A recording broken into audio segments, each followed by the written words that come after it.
서브 이슈입니다. 먹는 것을 잘 모르면 다이어트 아무 소용없다.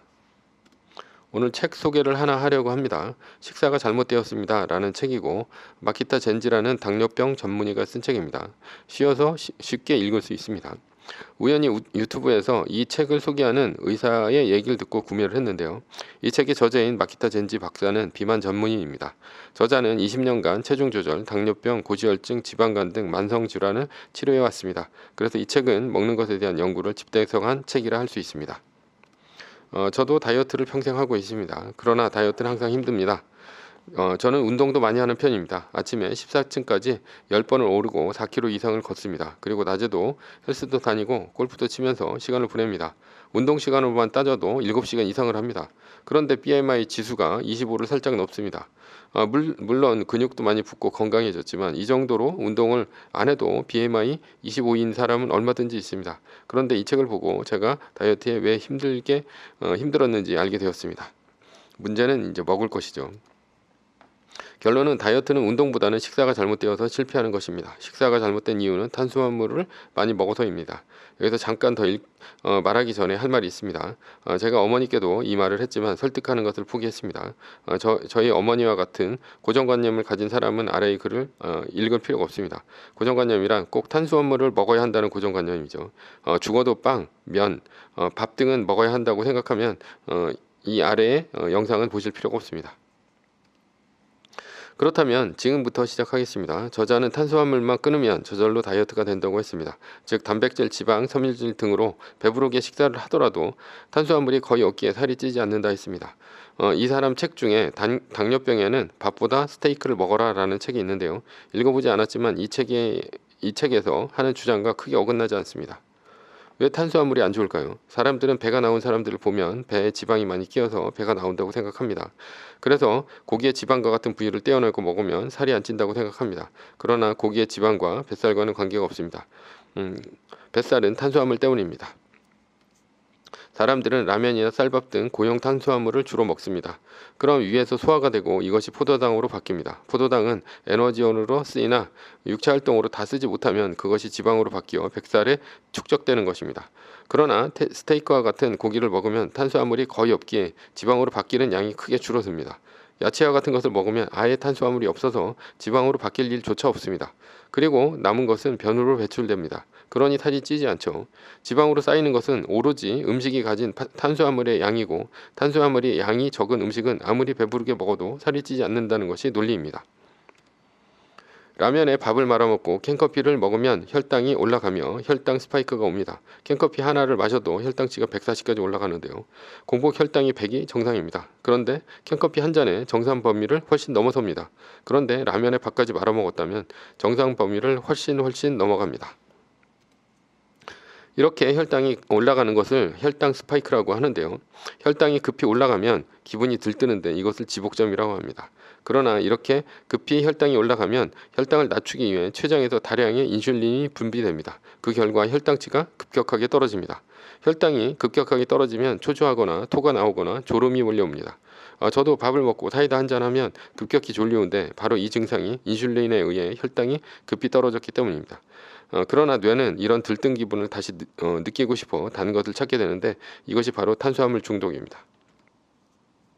탄수화물 중독이 안 좋은 이유는 췌장이 망가지기 때문입니다. 췌장은 혈당이 급히 올라가면 인슐린을 분비해야 하는데 지속적으로 탄수화물을 먹으면 췌장이 지칩니다. 그러다 췌장이 일을 안 하면 당이 소변으로 배출되는데 이것이 바로 당뇨병이죠.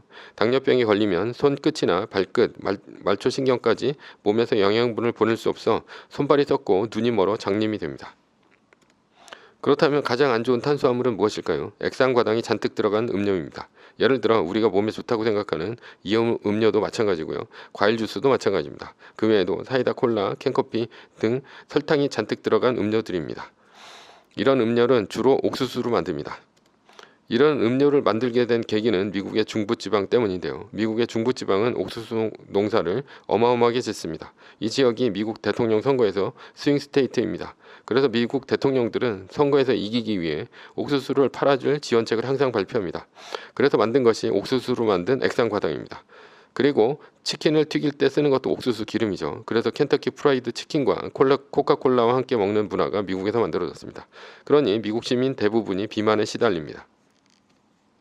코카콜라, 펩시와 같은 액상과당으로 음료를 만드는 기업들은 중독에 빠질 달달한 음료를 지복전까지 면밀히 계산해 개발합니다. 이러한 음료를 마시면 위에서 흡수되지 않습니다. 바로 위를 거쳐 소장으로 내려가 소장에서 100% 흡수가 되어 포도당으로 바뀝니다. 그러니 고용 탄수화물인 밥이나 라면보다 훨씬 위험합니다. 왜냐하면 밥이나 라면은 위에서 운동을 해서 탄수화물에서 포도당으로 바뀝니다. 따라서 100% 흡수되지가 않죠. 그러나 액상과당으로 만든 음료는 100% 소장에서 흡수가 되기에 더 많은 양의 탄수화물을 순식간에 흡입하게 되는 꼴입니다. 그래서 캔커피 한 잔만 마셔도 140까지 올라가는 경우가 발생합니다. 액상과당의 음료는 악마의 음료입니다. 이런 악마의 음료를 만들어 놓고 돈 받고 홍보하는 의사를 통해 안전하다고 매스미디어를 통해 대중에게 잘못된 상식을 주입합니다. 잘못된 상식이란 탄수화물이 아닌 지방 때문에 살이 찐다고 얘기하는 것입니다. 그러나 지방은 몸으로 흡수되지 않고 변으로 배출됩니다. 그래서 살이 찌지 않습니다. 물론 이렇게까지 하는 것은 돈 때문입니다. 그래서 미국인들이 당뇨에 걸리고 비만 비율이 세계적으로 높습니다. 그러나 요즘 노보노디스크에서 당뇨병 약으로 다이어트 약을 만들어 효과가 좋게 나오자 코카콜라가 떨어졌습니다. 주가가 떨어졌죠. 비만이 많아지면 혈관질환, 심장질환, 당뇨병, 암 등 치명적인 질병에 걸리게 됩니다. 혈관질환도 탄수화물이 포도당으로 지방으로 또 바뀌어 혈관에 축적되면 혈관이 좁아져 고혈압에 걸리고 고혈압은 심장질환, 뇌졸중 등으로 발전합니다. 탄수화물은 만병의 근원입니다. 세계적인 제약사들은 이런 질환을 고치는 약을 만들어 팔아먹으니 제약사들도 탄수화물 중독을 얘기하지 않습니다. 그래야 더 많은 사람들이 액상과당이 잔뜩 들어간 음료를 먹고 건강이 나빠져야 약을 팔아 더 많은 돈을 벌 수 있습니다. 그러니 제약사들도 다 한턱속입니다. 기업은 당신의 건강에 관심이 없습니다. 더 많은 돈을 버는 데 관심이 있을 뿐이죠. 한국인은 밥심이야라는 말도 맞는 말이랍니다. 그러나 밥심으로 뱃살이 나오고 심각한 당뇨병에 걸립니다. 그래서 꼭 탄수화물을 먹어야 한다고 생각하는 사람은 처음부터 이 영상을 보지 말라고 한 것입니다. 저는 요즘 저탄수화물 음식만 먹습니다. 액상과당이 잔뜩 들어간 음료는 이제 아예 쳐다보지도 않고 라면, 밥 등 같은 경우는 아주 상당량을 줄이고 있고 거의 먹지 않습니다. 단백질이 많은 고기나 생선 등을 먹거나 섬유질이 많은 야채나 견과류 등을 먹습니다.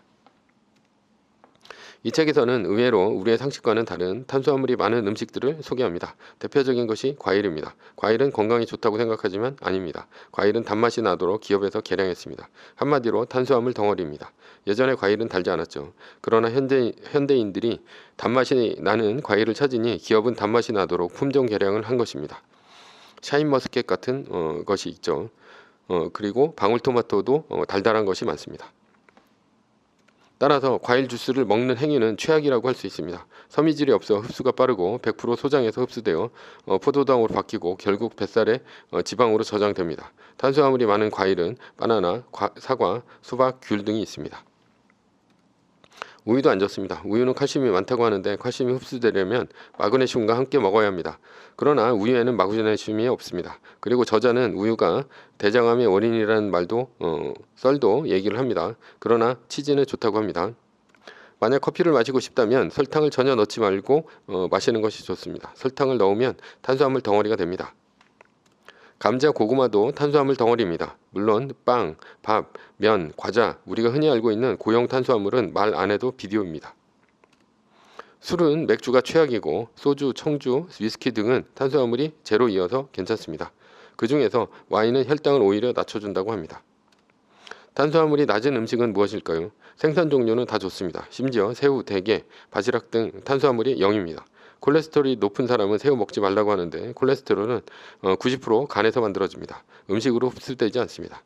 새우는 탄수화물이 없어 좋은 음식입니다. 해초류인 미역, 김 등 탄수화물이 아주 미미합니다. 식초나 엑스트라 버진, 올리브유를 함께 먹으면 탄수화물 흡수가 아주 느려진다고 합니다. 고기도 탄수화물이 거의 없습니다. 그러나 튀김옷을 입힌 돈가스는 탄수화물이 많죠. 차라리 스테이크식으로 구워 먹는 것이 훨씬 좋습니다.